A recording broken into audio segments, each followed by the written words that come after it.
The conference room fell silent as Clarissa Walker placed a thick manila folder on the mahogany table.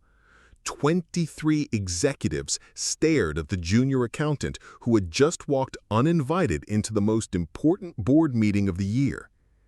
Outside, rain streaked the floor-to-ceiling windows of the London high-rise, but inside, the atmosphere was electric with tension.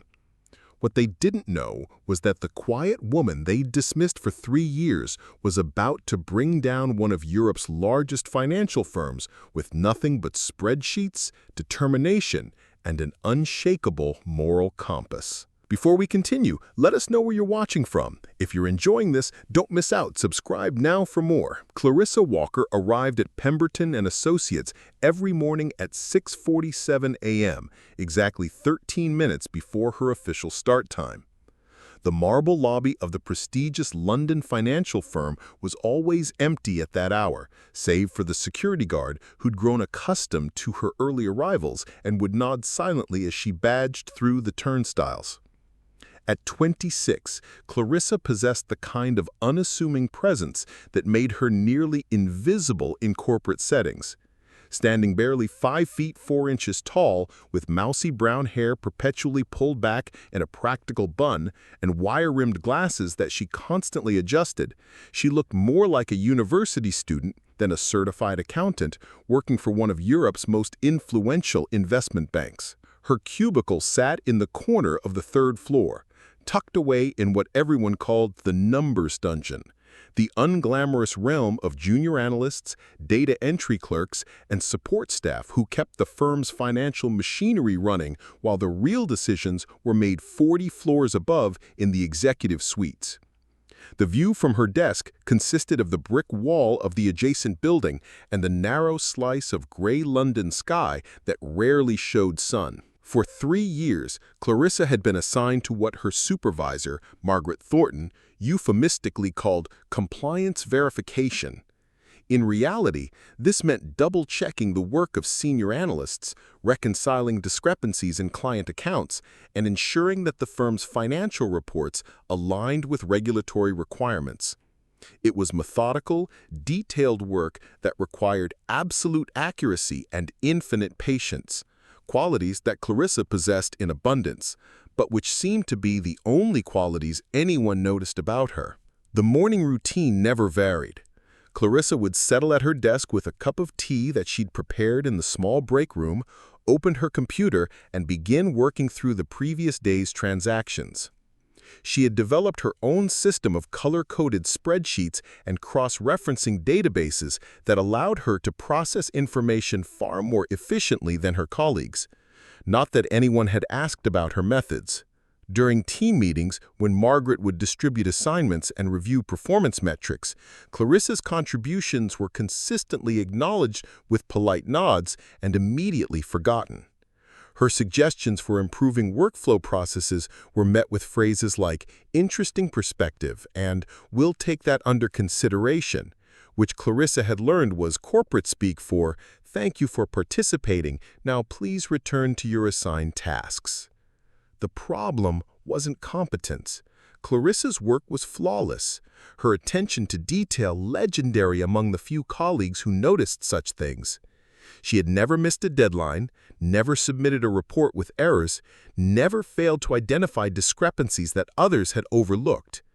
But excellence in compliance verification was like being the world's best at organizing sock drawers, technically impressive, but hardly the stuff of corporate advancement. What frustrated Clarissa most wasn't the lack of recognition, but the growing sense that her careful attention to detail was revealing patterns that no one wanted to acknowledge. Over the past 18 months, she had noticed irregularities in client accounts that seemed to follow suspicious patterns. Large transfers that appeared and disappeared within the same reporting periods. Investment returns that seemed mathematically improbable.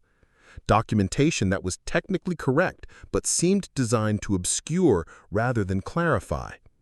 She had mentioned these observations to Margaret during their quarterly reviews, framing them as questions about proper procedure rather than accusations of wrongdoing. Margaret's responses had grown increasingly curt, evolving from "that's above your pay grade" to "focus on your assigned responsibilities" to, most recently, "some things are more complex than they appear at the analyst level." The message was clear. Clarissa was expected to verify numbers, not to think about what those numbers might mean. Her colleagues in the compliance department seemed content with this arrangement. James Peterson, who sat 2 cubicles away, had been doing essentially the same job for 7 years and expressed no desire for additional responsibility. Sarah Chen, the newest addition to their team, had quickly learned to keep her head down and process her assigned workload without asking uncomfortable questions. But Clarissa couldn't stop herself from seeing the bigger picture. Every spreadsheet told a story. Every discrepancy was a clue. Every unexplained transaction was a piece of a puzzle that grew more troubling as more pieces fell into place. She had begun keeping her own files, carefully documenting the patterns she observed, not because anyone had asked her to, but because her conscience wouldn't allow her to simply ignore what she was seeing. The irony wasn't lost on her. She had been hired specifically for her analytical skills and attention to detail, then been consistently discouraged from using those very abilities to their fullest extent. She was valued for her competence, but dismissed when that competence led to inconvenient observations. As another gray London morning settled over the financial district, Clarissa opened her computer and began her daily review of overnight transactions, unaware that today would be different. Today, she would discover something that would make it impossible to remain silent, something that would force her to choose between the comfortable invisibility of compliance and the dangerous visibility of truth-telling. The first significant red flag appeared on a Tuesday morning in November, buried in a routine reconciliation report that Clarissa was reviewing for the quarterly compliance audit. Most of her colleagues would have glanced at the numbers, verified that debits matched credits, and moved on to the next file. But Clarissa had developed what Margaret dismissively called an unhealthy obsession with detail. The transaction in question involved Meridian Holdings, one of Pemberton Associates' most prestigious clients. On paper, everything appeared standard, a series of investments and withdrawals that balanced perfectly within the reporting period. But something about the timing bothered Clarissa. The investments occurred on the last day of the quarter, and the withdrawals happened on the first day of the following quarter, a pattern that would make certain financial metrics look more favorable than they actually were. Curious, Clarissa pulled up Meridian's historical data and began tracing similar patterns. What she found made her stomach clench. The same timing irregularities appeared quarter after quarter, not just with Meridian, but with nearly a dozen of the firm's largest clients.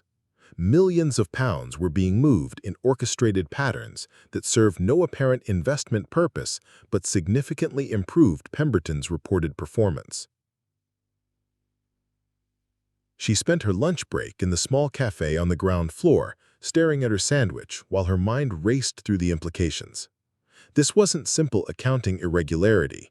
This was systematic manipulation designed to deceive regulators and investors about the firm's true financial position. That afternoon, Clarissa decided to approach David Morrison, a senior analyst who had always been friendly and seemed more approachable than most of the management team. She found him at his desk on the 7th floor, surrounded by multiple monitors displaying real-time market data. "David, can I ask you something about quarterly reporting procedures?" she began, trying to keep her voice casual. "Sure, what's up?" David replied, not looking away from his screens.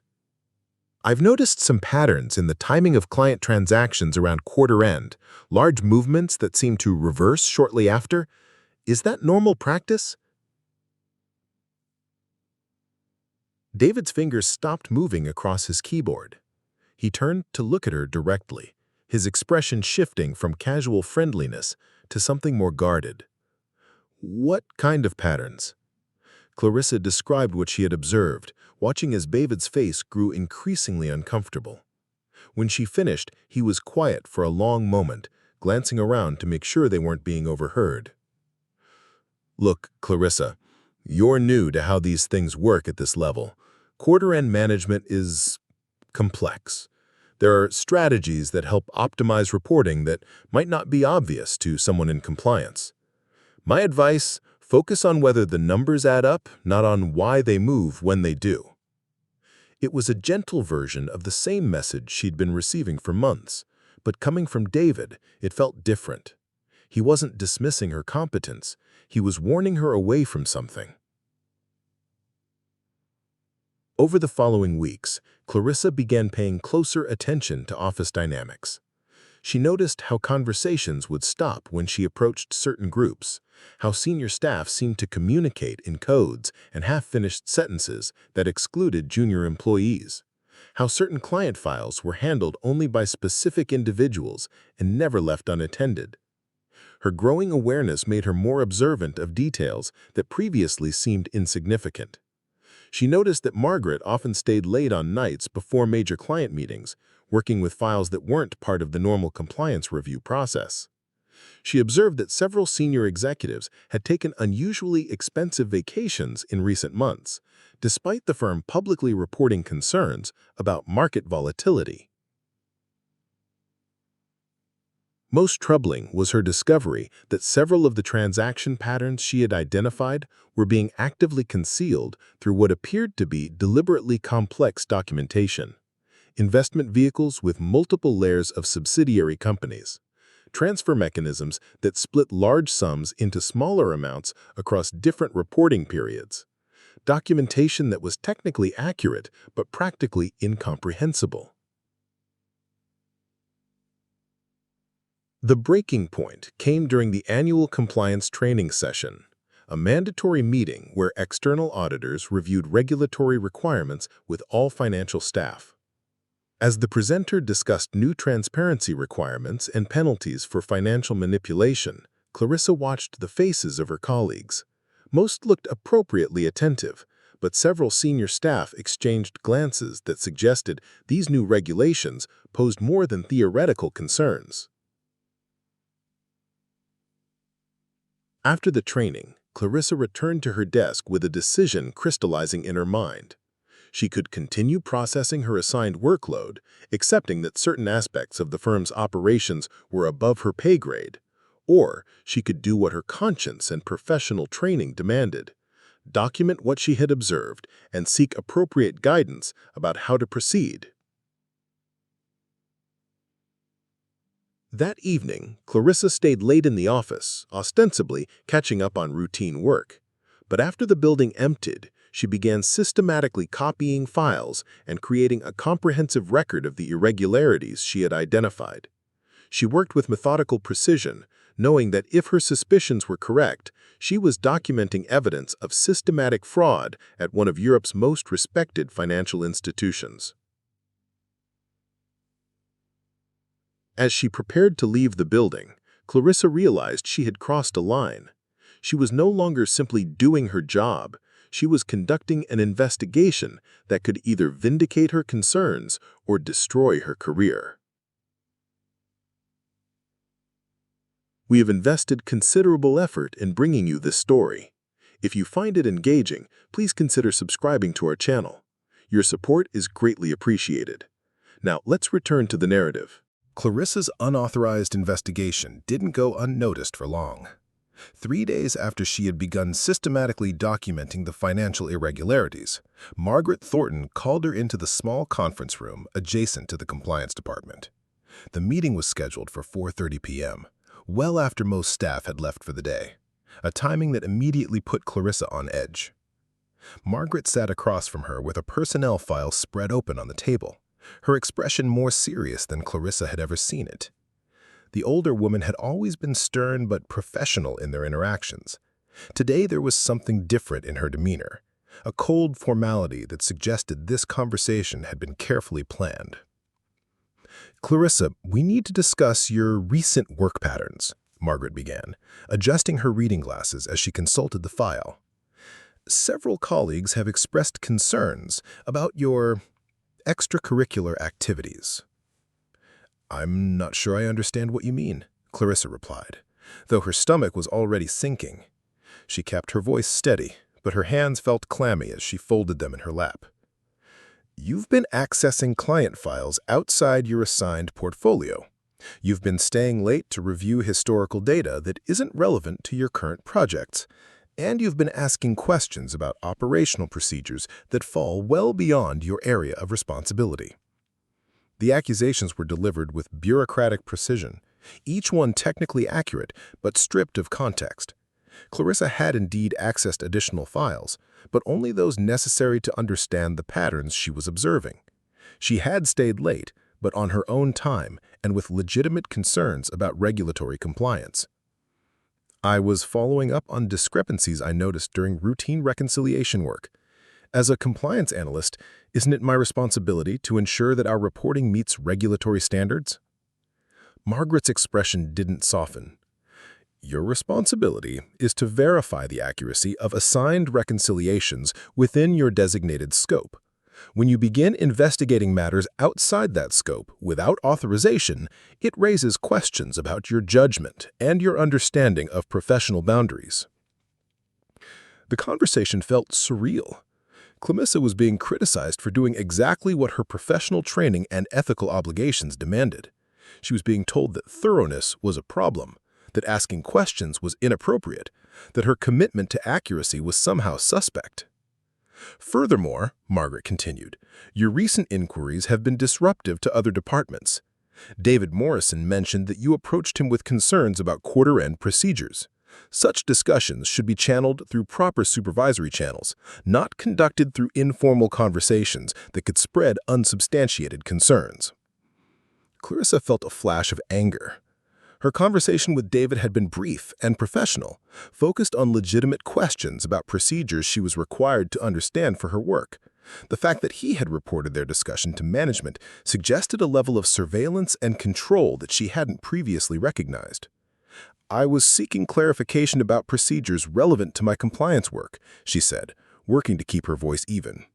If there are proper channels for such questions, perhaps they could be clearly outlined so I can follow them appropriately. The proper channel, Margaret replied sharply, is to bring any concerns to me directly. And when I tell you that certain matters are beyond your scope, that should be the end of your involvement, period. The meeting continued for another 20 minutes, with Margaret systematically dismantling every aspect of Clarissa's recent work. Her initiative was reframed as overreach. Her attention to detail was characterized as obsessive and disruptive. Her professional integrity was questioned through implications that she was exceeding her authority and potentially compromising client confidentiality. By the end of the meeting, Clarissa felt as though she was living in an alternate reality where doing her job well was grounds for discipline. Her supervisor's response to legitimate compliance concerns had been to silence the person raising them rather than investigate the issues themselves. The institutional message was unmistakable. Clarissa's value to the firm lay in her ability to process assigned work without asking uncomfortable questions. Her analytical skills were welcomed as long as they were applied within carefully controlled boundaries. The moment those skills threatened to expose inconvenient truths, they became liabilities to be managed and contained. As she reviewed the documented evidence she had gathered, she realized she was facing a choice that would define not just her career, but her sense of professional integrity. She could accept the limitations Margaret had imposed, return to her narrow compliance role, and pretend she hadn't seen evidence of systematic financial manipulation. Or she could acknowledge that some responsibilities transcended job descriptions and organizational hierarchies. The decision terrified her, but it was becoming increasingly clear that was only one choice her conscience would allow her to make. The effects of Margaret's focused assignment became apparent immediately. Within days of their meeting, Clarissa found herself effectively quarantined within the compliance department. Her access to the firm's broader database systems was restricted to a narrow subset of current files. Her requests for historical data were denied or significantly delayed. Most tellingly, her colleagues began treating her with a mixture of wariness and pity that suggested word of her situation had spread. James Peterson, who had always been cordial, if not particularly friendly, now avoided eye contact when they passed in the hallway. Sarah Chen, with whom Clarissa had occasionally shared coffee breaks, suddenly became too busy to maintain their casual conversations. Even the administrative staff seemed to have received some form of guidance about limiting their interactions with her. The isolation was both professional and social. During team meetings, Clarissa's input was politely acknowledged and quickly dismissed. When she raised questions about procedures or requested clarification about new regulations, Margaret would respond with phrases like, "That's not relevant to your current assignments," or "We'll address that through proper channels." The message to other team members was clear. Clarissa was no longer someone whose opinions mattered. More troubling was the systematic undermining of her work. Reports that she submitted for review were held for days before being approved, often returned with requests for minor revisions that seemed designed more to establish authority than to improve accuracy. Projects that had been part of her regular responsibilities were quietly reassigned to other staff members without explanation. Her workload gradually shifted toward the most routine and repetitive tasks in the department. The psychological pressure was subtle but relentless. Clarissa began to doubt her own perceptions and judgment. Perhaps she had overreacted to what were normal business practices. Perhaps her concerns about financial irregularities were the result of inexperience rather than legitimate professional insight. Perhaps Margaret was right that she had exceeded appropriate boundaries and needed to focus on her assigned role. But every time she considered accepting this narrative, she would remember the specific details of what she had observed. The carefully timed transactions that served no apparent investment purpose. The complex documentation structures that seemed designed to obscure rather than clarify. The patterns that appeared across multiple client accounts in ways that suggested coordination rather than coincidence. The breaking point came during the firm's quarterly compliance review, a formal process where external auditors examined Pemberton Associates' adherence to regulatory requirements. Clarissa had participated in these reviews before, typically as a junior staff member who provided documentation and answered basic questions about record-keeping procedures. This time, however, she found herself deliberately excluded from substantive participation. When the lead auditor, Thomas Brennan, requested historical transaction data for several client accounts, including some where Clarissa had identified irregularities, Margaret assigned the task to David Morrison rather than to Clarissa, despite her more detailed knowledge of those specific files. During the review session, Clarissa sat silently as David presented sanitized summaries of transactions that she knew told only part of the story. The documentation he provided was technically accurate, but carefully curated to avoid the more questionable patterns that she had identified. When Brennan asked about timing discrepancies in quarter-end transactions, David offered explanations that were plausible but incomplete. The most challenging moment came when Brennan specifically asked whether the compliance team had identified any concerns about potential manipulation of quarterly reporting. Margaret responded that the team had conducted thorough reviews and found no evidence of improper practices. She spoke with confident authority, looking directly at Clarissa as she delivered this assessment. Clarissa felt the weight of the moment like a physical pressure in her chest. She possessed documented evidence that contradicted Margaret's statement to the auditor. She knew about patterns of transaction timing that raised serious questions about the firm's reported performance. She had identified documentation practices that seemed designed to circumvent transparency requirements. But she also knew that speaking up in that moment would be career suicide. She would be challenging her supervisor's direct statement to a regulatory official, contradicting her firm's official position, and essentially accusing her employer of systematic fraud based on her unauthorized investigation. The silence stretched for what felt like an eternity. Brennan's question hung in the air, waiting for anyone in the room to provide additional perspective. Her professional training demanded that she speak up about compliance concerns. Her ethical obligations required her to report potential regulatory violations. Her personal integrity wouldn't allow her to participate in deceiving auditors about the firm's practices. But her practical understanding of office politics and power structures told her that speaking up would accomplish nothing except destroying her own position, while the firm found ways to discredit her concerns and marginalize her observations. She remained silent, hating herself for the choice, but recognizing that this moment was not the right battlefield. If she was going to challenge the firm's practices, she needed to be strategic about when and how she did it. A compliance review meeting where she would be immediately dismissed as a disgruntled employee was not the forum where truth would prevail. As the meeting concluded and the auditors departed, apparently satisfied with the information they had received, Clarissa realized that her silence had made her complicit in the very deception she opposed. The weight of that realization would drive her toward a decision that would change everything. The crisis that would force Clarissa's hand came not through her own investigation, but through a phone call that arrived on a foggy Thursday morning in February. She was at her desk, working through a stack of routine reconciliation reports, when her direct line rang with an internal call from the reception desk. "Miss Walker, there's a gentleman here to see you. Says he's from the Financial Conduct Authority," the receptionist, Jenny, whispered into the phone with barely concealed excitement. News traveled fast in the office, and everyone knew that unscheduled visits from financial regulators were never routine matters. Clarissa's stomach dropped.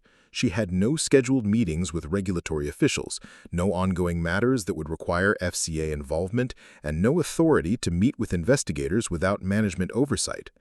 Yet something about the timing felt ominous, coming just weeks after the compliance review where she had remained silent about her concerns. "Did he say what this was regarding?" Clarissa asked, though she suspected she already knew.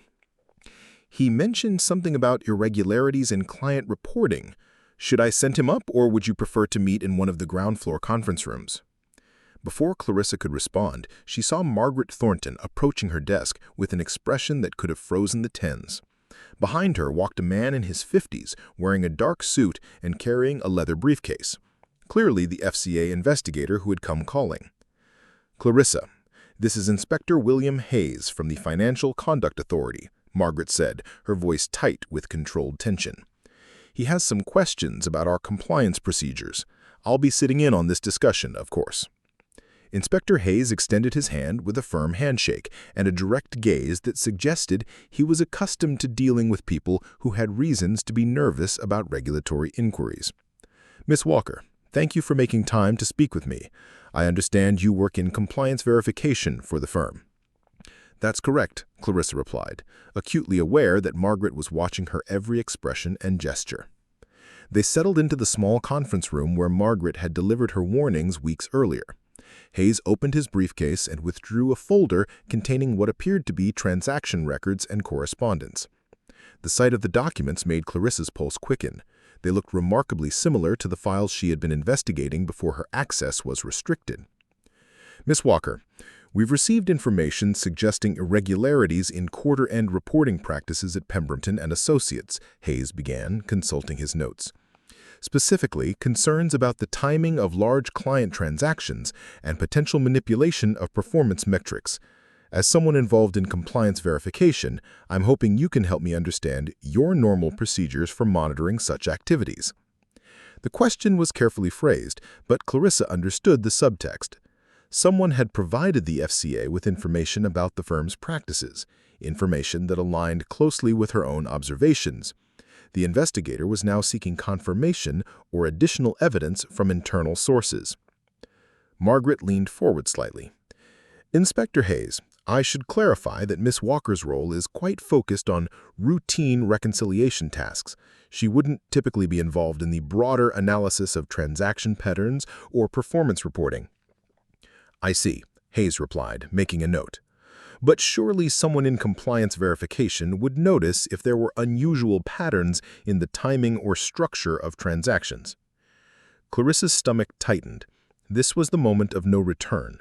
She could still claim that she had overstated her observations, that she didn't actually have concrete evidence, that she was mistaken about the significance of what she had seen. She could retreat into the safety of her assigned role and let someone else determine whether the firm's practices warranted investigation. Instead, she made the choice that her professional training and personal integrity demanded. "Yes," she said quietly, "I have noticed some patterns that raise questions about quarter-end procedures." The temperature in the room seemed to drop several degrees.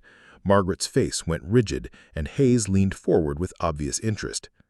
"What kind of patterns?" Hayes asked. Clarissa looked directly at Margaret, then back at Hayes. "Large transactions that occur on the last day of reporting periods and reverse shortly after the new period begins. Complex transfer mechanisms that seem designed to temporarily inflate performance metrics. Documentation structures that make it difficult to trace the actual flow of funds." Margaret's voice was dangerously quiet. "Clarissa, I think you may be mischaracterizing routine business practices due to your limited exposure to sophisticated investment strategies." "With respect," Clarissa replied, surprised by the steadiness of her own voice, "I've documented specific examples of these patterns across multiple client accounts over extended periods. The timing and coordination suggest systematic manipulation rather than legitimate investment activity." Hayes was writing rapidly. "You've documented these patterns. Do you have access to this documentation?" The silence that followed Clarissa's statement stretched for what felt like minutes, but was probably only seconds. Margaret's face had gone completely pale, and Hayes was studying Clarissa with the focused attention of someone who recognized a pivotal moment in an investigation.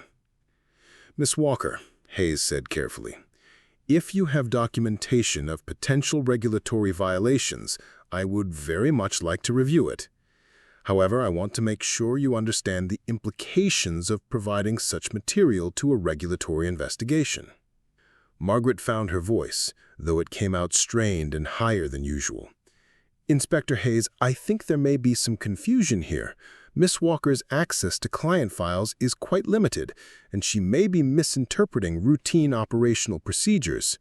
Perhaps we should involve senior management before—" "With respect to Miss Thornton, if one of your compliance staff has identified potential irregularities, that's exactly the kind of information the FCA needs to evaluate.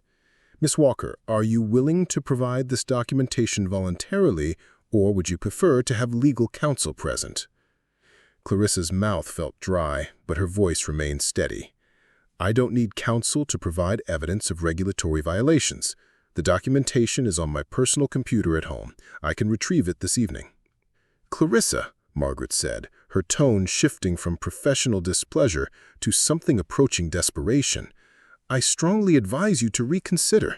You may not fully understand the context of what you've observed. These matters are complex, and jumping to conclusions could have serious consequences for everyone involved." Hayes closed his notebook and looked directly at Margaret. "Miss Thornton, are you advising Miss Walker not to cooperate with an FCA investigation?" "Of course not," Margaret replied quickly. "I'm simply concerned that she may be mischaracterizing normal business practices due to her limited exposure to sophisticated financial instruments." "That's exactly why we need to review the documentation. If Miss Walker has misunderstood routine procedures, the evidence will make that clear. If there are actual irregularities, we need to understand their scope and impact." Clarissa realized that the conversation had moved beyond her control. The FCA investigation was proceeding regardless of what she chose to do. The only question was whether she would be part of the solution or complicity in the cover-up. "Inspector Hayes, I can provide you with detailed transaction records, timing analyses, and documentation patterns spanning the past 18 months. Everything is organized chronologically and cross-referenced with regulatory reporting requirements." Hayes nodded approvingly.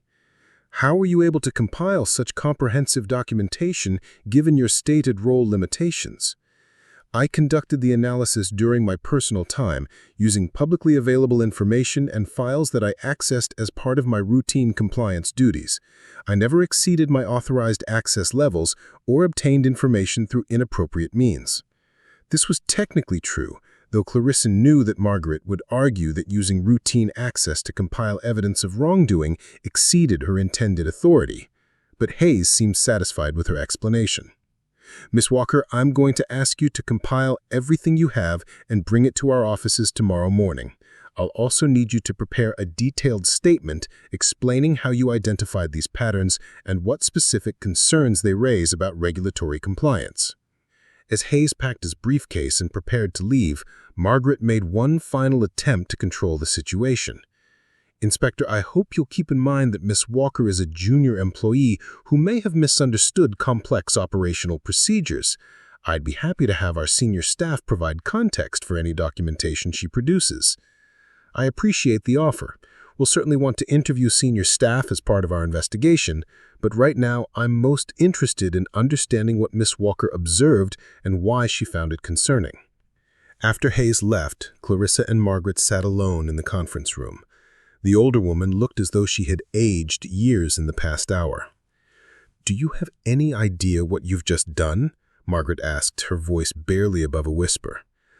"I've reported potential regulatory violations to the appropriate authorities, which is exactly what our compliance training tells us to do.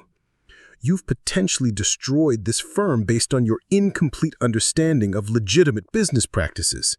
You've jeopardized hundreds of jobs and billions of pounds in client assets because you couldn't trust that your supervisors understood matters beyond your experience level."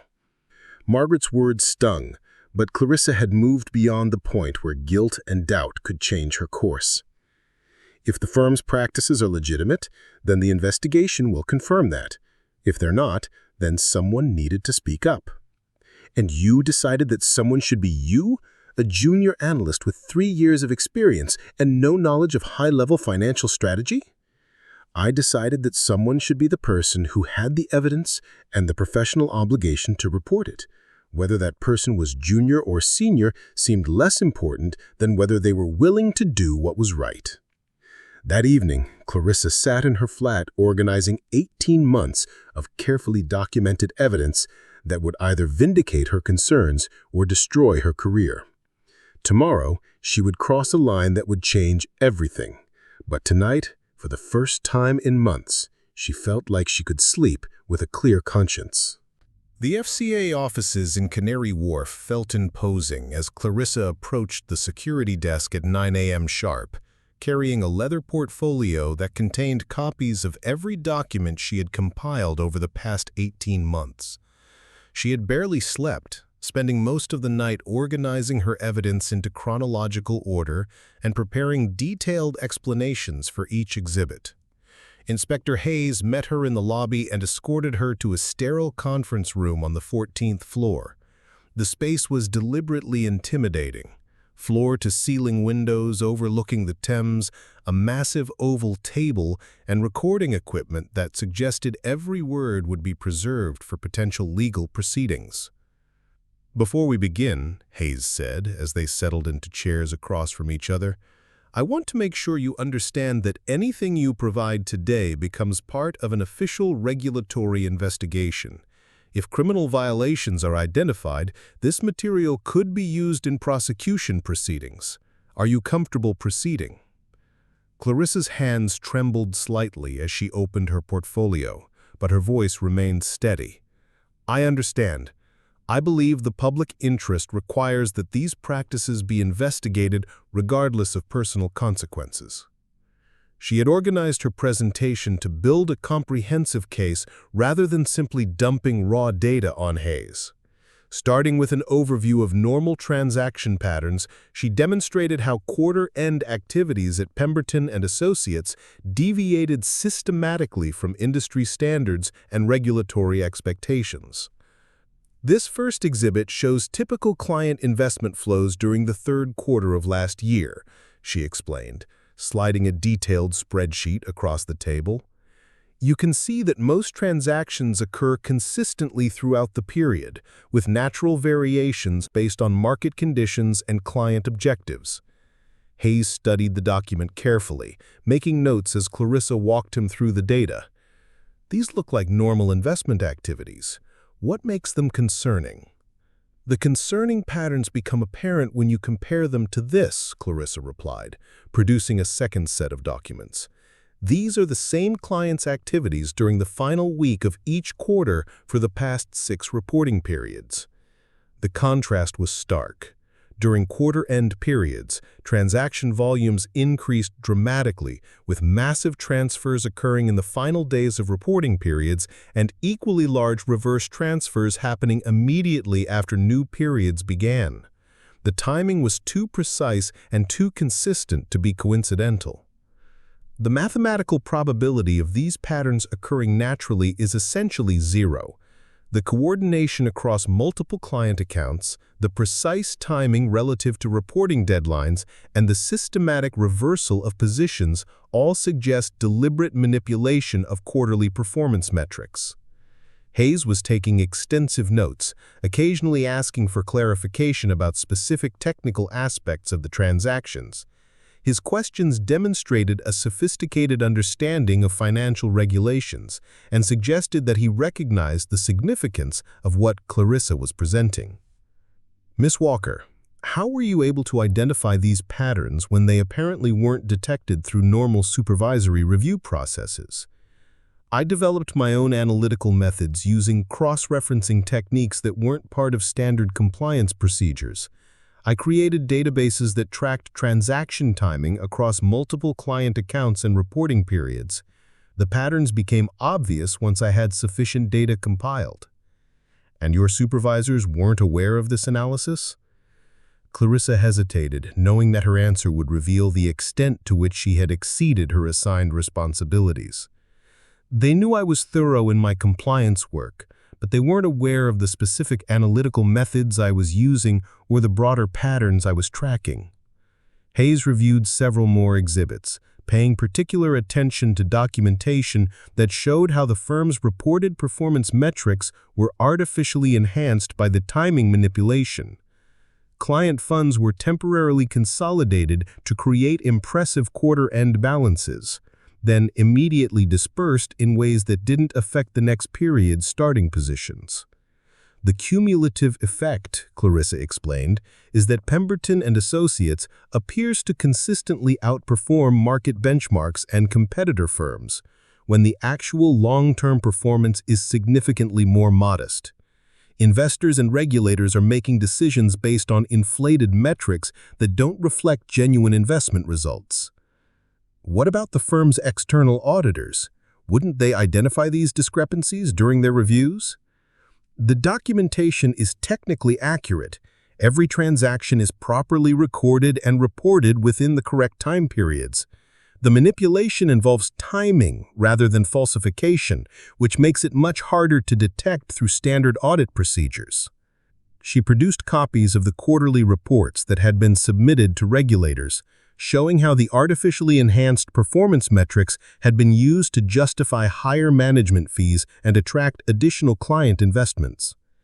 The cumulative effect, she continued, is that Pemberton Associates appears to consistently outperform market benchmarks and competitor firms, when the actual long-term performance is significantly more modest. Investors and regulators are making decisions based on inflated metrics that don't reflect genuine investment results. Hayes spent the remainder of the morning reviewing Clarissa's documentation, asking detailed questions about her analytical methods and requesting clarification about specific transactions. His thorough approach suggested that he understood the potential significance of her evidence. Ms. Walker, this is extremely comprehensive work. How long did it take you to compile this analysis? Approximately 8 months of work during evenings and weekends. I wanted to be absolutely certain about the patterns before bringing them to anyone's attention. And during this time, you never discussed your concerns with anyone outside the firm. No, I followed internal procedures by raising concerns with my supervisor. When those discussions were discouraged, I continued documenting evidence while considering how to proceed appropriately. As the session concluded, Hayes gathered the extensive documentation she had provided. Miss Walker, this investigation will likely take several months to complete. During that time, you'll need to continue working at Pemberton Associates while we verify your findings and interview other staff members. Are you prepared for what that situation might involve? Clarissa understood the implications. She would return to work as a known whistleblower, facing colleagues who knew she had provided evidence against the firm to regulatory authorities. The professional and personal consequences would begin immediately, while vindication might never come. I'm prepared. I've already accepted that my career at Pemberton Associates is over. My concern now is ensuring that the investigation proceeds thoroughly and that appropriate action is taken if violations are confirmed. Clarissa's return to Pemberton Associates the following morning felt like walking into enemy territory. Word of her meeting with the FCA had spread throughout the firm overnight, and the reception was even more hostile than she had anticipated. Conversations stopped when she appeared, colleagues avoided eye contact, and the general atmosphere suggested that she had committed an act of betrayal rather than fulfilled a professional obligation. Margaret was waiting at her desk when she arrived, her face set in an expression of cold fury. "Clarissa, I need to see you in my office immediately." The walk to Margaret's office felt like a condemned prisoner's final march. Other staff members watched from their cubicles with expressions ranging from curiosity to open hostility. Clarissa realized that regardless of the investigation's outcome, her relationships with these colleagues were permanently damaged. Margaret's office was cramped and windowless, made even more claustrophobic by the presence of 2 additional people waiting inside. Jonathan Pemberton, the firm's founding partner, sat behind Margaret's desk with an expression that could have withered plants. Beside him stood Victoria Richardson, the firm's head of legal affairs, holding a thick folder that undoubtedly contained Clarissa's employment contracts and personnel files. "Sit down, Miss Walker," Pemberton said, his voice carrying the authority of someone accustomed to absolute deference. At 72, he retained the bearing of the investment banker who had built the firm from a small advisory practice into one of London's most prestigious financial institutions. "Yesterday, you provided confidential firm information to regulatory authorities without authorization," he continued. "This represents a serious violation of your employment agreement, client confidentiality provisions, and basic professional loyalty." Clarissa had prepared for this conversation, but facing the firm's founder in person was more intimidating than she had expected. "Sir, I provided evidence of potential regulatory violations to the appropriate authorities. This is consistent with both legal requirements and professional ethical obligations." Victoria Richardson leaned forward. "Miss Walker, your employment contract includes specific provisions about handling sensitive information and following proper channels for compliance concerns. You violated both by conducting unauthorized investigations and sharing firm data with external parties." "The investigations were conducted using information I accessed as part of my routine compliance duties," Clarissa replied. "And I did raise concerns through proper channels. When those concerns were dismissed, I had an obligation to report potential violations to regulatory authorities." Pemberton's laugh was harsh and dismissive. "Obligation? You're a junior analyst who misunderstood sophisticated business practices and decided to destroy a firm that employs hundreds of people based on your incomplete comprehension of complex financial strategies." "With respect, sir, the evidence I provided documents systematic manipulation of quarterly reporting across multiple client accounts over extended periods. These aren't sophisticated business practices. They're regulatory violations designed to misrepresent the firm's performance." The room fell silent for a moment. Then Pemberton spoke again, his voice dangerously quiet. "Miss Walker, you have seriously underestimated the consequences of your actions. This firm has operated successfully for 35 years. Our clients include pension funds, charitable foundations, and individual investors who depend on our expertise to manage their financial futures. Your allegations threaten to destroy not just our reputation, but the financial security of thousands of people. Margaret finally spoke, her voice tight with controlled anger.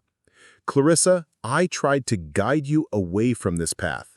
I explained that your concerns were based on incomplete understanding. You chose to ignore supervisory guidance and pursue a course of action that threatens everyone's livelihood.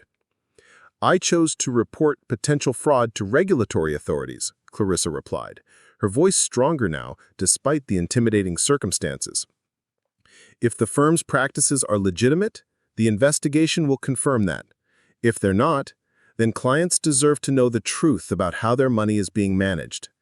Richardson consulted her folder.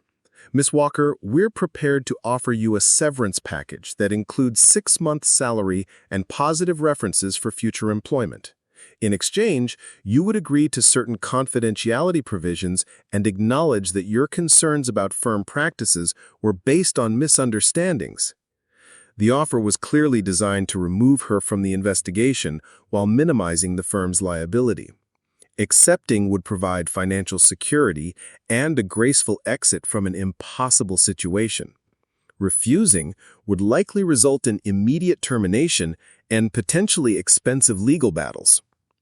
What would these confidentiality provisions entail? Clarissa asked, though she already suspected the answer.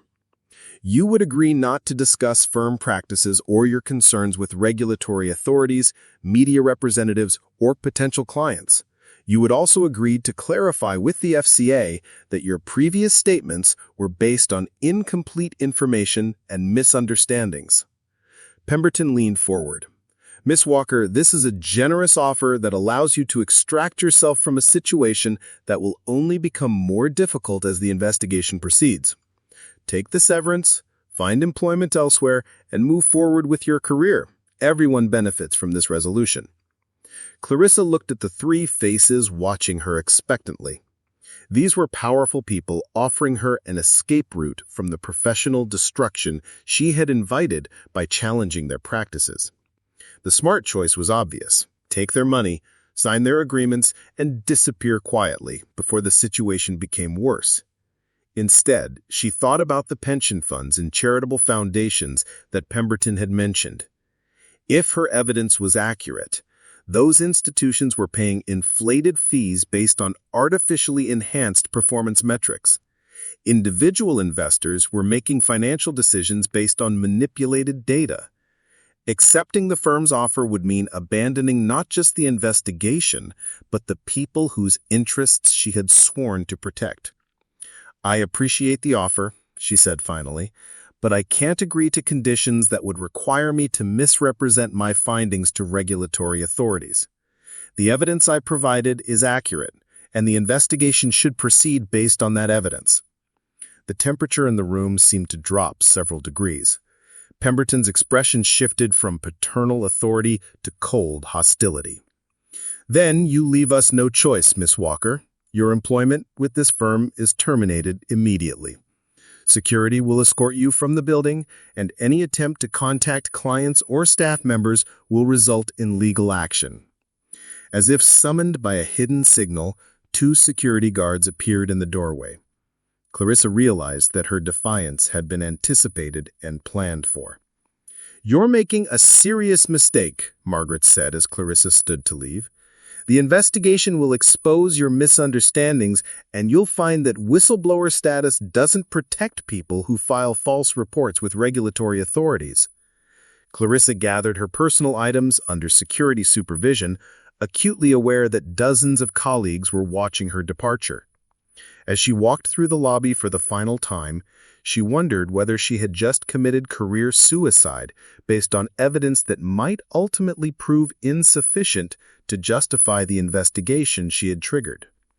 But as the security guards escorted her through the revolving door and onto the London sidewalk, she realized that regardless of the investigation's outcome, she could finally stop pretending that what she had observed was acceptable. For the first time in months, she felt like herself again. The weeks following Clarissa's termination from Pemberton Associates were both liberating and terrifying. Without the daily stress of working in an environment where her integrity was constantly challenged, she felt a weight lifted from her shoulders. But the practical realities of unemployment and professional exile created new anxieties that kept her awake most nights. Inspector Hayes had warned her that regulatory investigations moved slowly and that initial evidence gathering could take months before any conclusions were reached. During this period, she would be effectively unemployable in London's tight-knit financial community, where word of her whistleblower status had spread rapidly through informal networks. The first sign that her evidence was being taken seriously came 3 weeks after her termination. Hayes called to inform her that the FCA had expanded the investigation beyond her initial allegations and was now examining Pemberton and Associates practices across multiple business lines and time periods. Ms. Walker, we've identified additional patterns that support your analysis, Hayes explained during a follow-up meeting at the FCA offices. Our forensic accountants have confirmed the systematic nature of the quarter-end manipulation, and we've discovered similar practices affecting other aspects of the firm's operations. The revelation was both vindicating and troubling.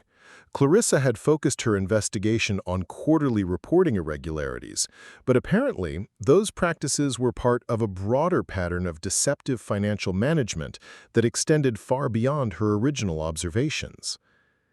We've also received cooperation from several other Pemberton employees who have provided additional information about internal practices, Hayes continued. It appears that your decision to come forward has encouraged others to share concerns they had been afraid to raise previously. This news surprised Clarissa. During her years at the firm, she had felt completely isolated in her concerns about questionable practices. The idea that other employees had harbored similar doubts but remained silent suggested that the firm's culture of intimidation had been more effective than she had realized. "Who else has come forward?" she asked. "I can't provide specific names, but several analysts and one senior manager have confirmed aspects of your findings and provided additional evidence about practices you aren't aware of.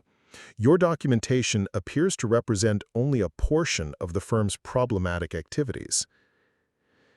The investigation was also attracting attention from other regulatory bodies.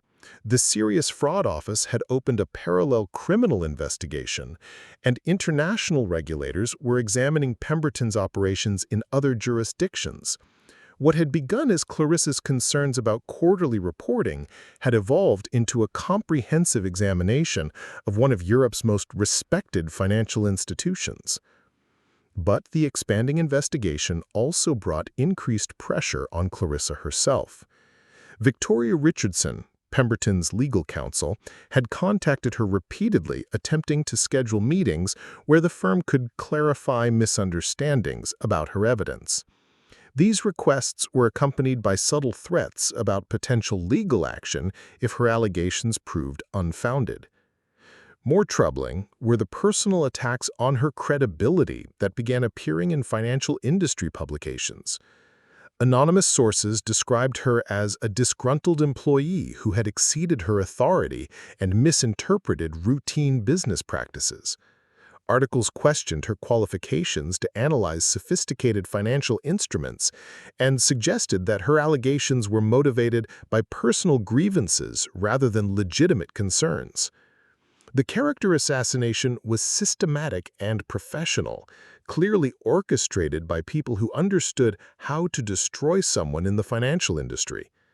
Clarissa found herself defending not just her evidence, but her competence, her motives, and her professional integrity. The low point came when she discovered that someone had leaked details of her termination to industry publications, along with suggestions that she had been fired for poor performance and inappropriate conduct. The stories were carefully crafted to avoid direct falsehoods while creating impressions that would make her unemployable and undermine her credibility as a witness. This is standard practice when firms face serious regulatory challenges, explained Rebecca Martinez, the employment lawyer Clarissa had retained to protect her interests during the most difficult period of her life.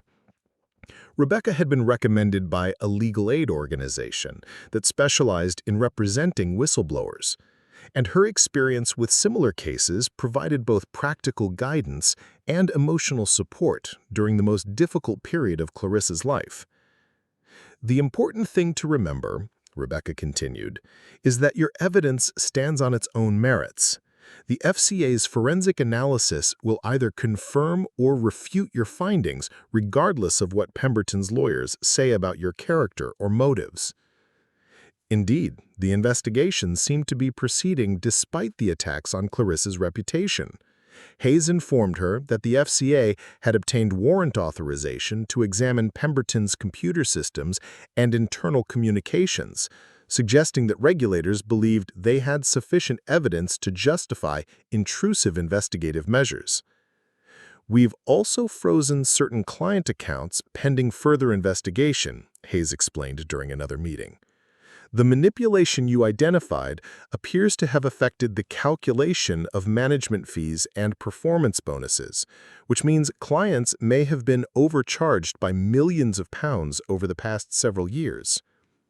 The scale of the potential fraud was staggering. What Clarissa had initially viewed as problematic but possibly technical violations was emerging as a comprehensive scheme that had systematically deceived clients, regulators, and investors for years. "Ms. Walker, I want you to understand that your decision to come forward appears to have prevented this scheme from continuing indefinitely. Without your evidence, these practices might have continued for years before being detected through other means." The validation was meaningful, but it came at a time when Clarissa was struggling with the personal costs of her decision. She had burned her bridges in the financial industry, exhausted her savings, and faced months of uncertainty before the investigation would reach any conclusions. But as she walked through London's financial district after her meeting with Hayes, Clarissa realized that she had made peace with her choice. The investigation would either vindicate her concerns or prove them unfounded, but either way, she had fulfilled her professional and ethical obligations. Some things were more important than career security, and truth was one of them. The phone call came on a gray Tuesday morning in April, nearly 4 months after Clarissa had first met with Inspector Hayes. She was in her small Camden flat, working on job applications for positions outside the financial industry, when her phone rang with Hayes's familiar number. "Miss Walker, I wanted to inform you that the FCA will be announcing the results of our investigation next week," Hayes said, his voice carrying a satisfaction that immediately raised Clarissa's hopes. "I think you'll be interested in what we found." The formal announcement came during a press conference at the FCA's Canary Wharf headquarters. Clarissa watched the live stream from her laptop, her heart racing as the FCA's Director of Enforcement outlined findings that exceeded even her worst suspicions about Pemberton Associates' practices. "Our investigation has identified systematic manipulation of performance metrics, deliberate misrepresentation of client account values, and coordinated efforts to deceive regulators about the firm's true financial position," the director announced to a room full of financial journalists and regulatory officials. The scope of the violations was staggering. The FCA had documented not just the quarterly reporting manipulation that Clarissa had identified, but also extensive fee inflation, unauthorized client fund transfers, and falsification of investment performance records spanning more than 5 years. The total financial impact exceeded £200 million in client losses and regulatory penalties. This investigation began with information provided by a concerned employee who identified irregularities in routine compliance work. Her detailed documentation and analytical work provided the foundation for our comprehensive examination of the firm's practices. Hearing her contribution acknowledged publicly felt surreal after months of character assassination and professional exile. The same analytical skills that Margaret Thornton had dismissed as unhealthy obsession with detail were now being credited with exposing one of the largest financial fraud schemes in recent British history. The criminal investigation results were announced simultaneously by the Serious Fraud Office. Jonathan Pemberton and 3 senior executives were being charged with conspiracy to defraud investors, violation of financial regulations, and money laundering. The charges carried potential prison sentences of up to 10 years. Margaret Thornton was named as a person of interest in the investigation, though no formal charges had been filed against her yet. The announcement noted that several middle management employees had cooperated with investigators and might face lesser charges in exchange for their testimony. Within hours of the announcement, Clarissa's phone began ringing with calls from journalists, legal representatives, and former colleagues. The same financial publications that had questioned her credibility were now seeking interviews about her role in exposing the fraud. The most meaningful call came from David Morrison, the senior analyst who had warned her months earlier to focus on whether the numbers add up, not on why they move when they do. "Clarissa, I owe you an enormous apology," David said, his voice heavy with regret. "I knew something wasn't right, but I was too cowardly to speak up. What you did took incredible courage, and I should have supported you instead of warning you away from the truth." Similar calls followed from other former colleagues who admitted they had harbored suspicions but lacked neither the evidence nor the courage to challenge the firm's practices. Several revealed that they had provided information to the FCA after her initial disclosure gave them confidence that their concerns would be taken seriously. "You broke the dam," explained James Peterson, her former cubicle neighbor. "Once someone finally spoke up officially, the rest of us realized we didn't have to stay silent anymore." The personal vindication was profound, but Clarissa found herself most moved by a call from one of Pemberton's former clients, a pension fund manager whose organization had lost nearly £3 million through inflated fees based on manipulated performance metrics. "Ms. Walker, I wanted to thank you personally," the manager said.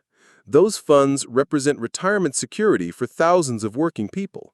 Without your courage in speaking up, we might never have discovered how much we were being overcharged." The call reminded Clarissa why she had risked everything to expose the fraud. It wasn't about personal vindication or professional recognition. It was about protecting people who trusted financial institutions to manage their money honestly and competently. The media attention brought unexpected opportunities. Rebecca Martinez, her employment lawyer, fielded multiple inquiries from law firms specializing in financial regulatory compliance. Several organizations were interested in hiring someone with her analytical skills and demonstrated commitment to ethical practices. Most intriguingly, the FCA itself had reached out about potential employment opportunities. The agency is always interested in hiring people who combine technical competence with ethical integrity, Hayes explained during a lunch meeting to discuss her future plans. But the opportunity that most appealed to Clarissa came from an unexpected source: a newly formed nonprofit organization dedicated to supporting financial industry whistleblowers and improving regulatory compliance culture. "We need someone who understands both the technical aspects of financial analysis and the personal costs of speaking up about wrongdoing," explained Dr. Sarah Chen, the organization's founder. "Your experience could help us develop better systems for protecting people who identify regulatory violations." As Clarissa considered her options, she realized her ordeal had fundamentally changed not just her career trajectory, but her understanding of her own capabilities and values. She was no longer the overlooked compliance analyst who counted equipment and filed reports. She had become someone whose judgment mattered, whose analytical skills were valued, and whose courage had made a difference in protecting innocent people from financial fraud. The transformation was complete. But unlike the military story she had once read, her victory felt less like personal triumph than like the beginning of a new mission, using her hard-won experience to help others find the courage to speak truth to power when institutional integrity was at stake.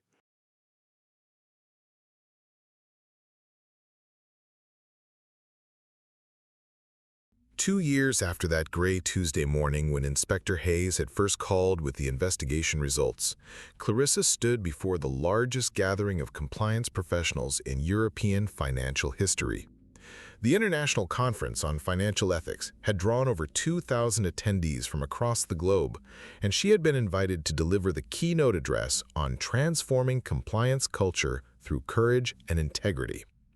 As she looked out at the sea of faces, many of them young analysts and compliance officers who reminded her of her former self, Clarissa reflected on the extraordinary journey that had brought her to this moment.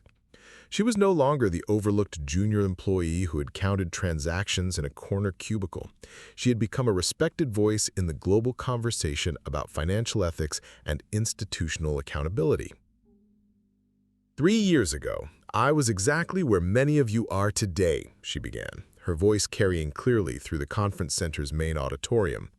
I was a junior compliance analyst who had identified patterns that concerned me, but I was consistently told that my observations were beyond my scope of responsibility.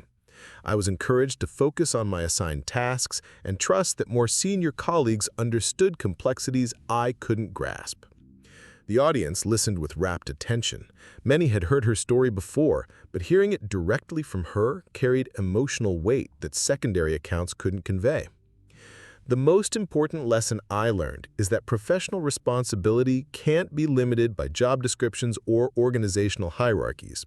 When you identify potential wrongdoing that could harm clients, investors, or the public, you have obligations that transcend your immediate supervisor's preferences or your institution's convenience. She went on to describe the practical steps that employees could take when they identified concerning practices, from documenting evidence systematically to understanding legal protections available to whistleblowers. But the heart of her message focused on the psychological and ethical dimensions of speaking up in environments that discouraged uncomfortable questions. The hardest part isn't analyzing the evidence or understanding the regulations. The hardest part is finding the courage to act when everyone around you is invested in maintaining the status quo. But I can tell you from experience that the temporary discomfort of challenging institutional practices is far preferable to the permanent regret of remaining silent when you could have prevented harm. During the question and answer session, a young woman from a major German bank stood up with a query that could have come from Clarissa's own experience years earlier. Miss Walker, what do you do when your supervisors tell you that your concerns are based on misunderstanding and that you should trust their expertise rather than your own analysis? Clarissa smiled, remembering Margaret Thornton's similar dismissals. You document your concerns carefully, seek advice from appropriate external sources, and remember that expertise and authority don't automatically confer ethical immunity. Sometimes the person with the least seniority has the clearest view of what's actually happening because they're not invested in justifying existing practices. After her presentation, Clarissa was approached by dozens of conference attendees who wanted to share their own experiences or seek advice about situations they were facing. The conversations reminded her that her ordeal had been worthwhile not just for the specific fraud it had exposed, but for the broader cultural change it had helped catalyze. Later that evening, at the conference's closing reception, she was approached by a familiar face, David Morrison, who had been attending as Chief Compliance Officer of his progressive investment firm. Clarissa, I wanted to thank you again for what you did, not just for exposing Pemberton's fraud, but for showing all of us that we don't have to accept unethical practices as inevitable features of our industry. You know what's funny? Clarissa replied, sipping her wine and looking around the reception filled with engaged, committed compliance professionals. 3 years ago, I thought I was just trying to do my job properly. I never imagined that it would lead to anything like this. The conference concluded with the announcement of a new international initiative to strengthen whistleblower protections and improve compliance culture across financial institutions. Clarissa had been selected to chair the working group that would develop implementation guidelines for participating organizations. As she traveled back to London the next day, Clarissa thought about her remarkable transformation from overlooked analyst to international advocate. She had proven that someone dismissed as too small to matter could indeed make an enormous difference when they refused to accept limitations others had placed on their potential. The train pulled into King's Cross Station as the afternoon sun broke through London's perpetual clouds. Clarissa gathered her belongings and stepped onto the platform, ready to continue the work that had grown from her decision to document suspicious patterns in a corner cubicle years earlier. She had learned that changing the world sometimes began with refusing to accept that certain questions were beyond your scope of responsibility. Size didn't determine strength, seniority didn't guarantee wisdom, and institutional authority didn't constitute moral immunity. Most importantly, she had discovered that proving everyone wrong about your limitations was less satisfying than proving to yourself that you could be trusted to do the right thing when it mattered most.